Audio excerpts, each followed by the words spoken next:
روتا ہوا رات کو واپس آیا، عالم خواب میں سویا، معصوم کی زیارت ہوتی ہے، فرماتے ہیں عبداللہ پریشان کیوں ہو رہا ہے؟ میں تمہیں مبارک دینے آیا ہوں، جو تو نے کام کیا ہے اللہ نے تیری شکل میں ایک فرشتہ پیدا کیا ہے جو قیامت تک تیری طرف سے حج کے موسم میں حج کرتا رہے گا، اور یہ تھیلی ہم نے تجھے واپس دی ہے کیونکہ ہم کسی کا حق نہیں رکھتے، اللہ کی راہ میں جو خرچ کرے اللہ اس کو کئی گنا بڑھا کر دیتا ہے۔ تو بزرگان، ہمارا عقیدہ اللہ کی ذات پر مضبوط ہونا چاہیے، ہمیں چاہیے کہ ہم اپنے پورے واجبات ادا کریں، اپنے والدین کا حق ادا کریں، اولاد کا حق ادا کریں، رشتہ داروں کا حق ادا کریں، اور مومنین مسلمانوں کا حق ادا کریں۔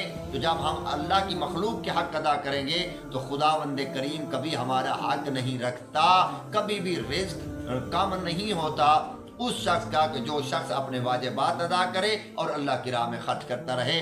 آج 15 کی رات ہے، خداوند منان سے دعا ہے کہ اللہ تمام حاضرین ناظرین کی توفیقات خیر میں اضافہ فرمائے، اعمال قبول فرمائے، بیماروں کو صحت عطا فرمائے، بے اولادوں کو اولاد نرینہ عطا فرمائے، مقروضین کے خدا قرض ادا فرمائے، پریشان حال مومنین و مومنات کی خداوند کریم آج کی رات کے صدقے میں پریشانیاں دور فرمائے، ہم سب کو مقامات مقدسہ کی زیارات نصیب فرمائے، اور دین آل محمد سمجھنے، واجبات ادا کرنے اور حرام کاموں سے بچنے کی توفیق نصیب فرمائے۔ وما علینا الا البلاغ المبین، ربنا تقبل منا انک انت السمیع الدعاء، بجائے محمد وآلہ المعصومین، اللہم صل علی محمد وآل محمد وعجل فرجہ۔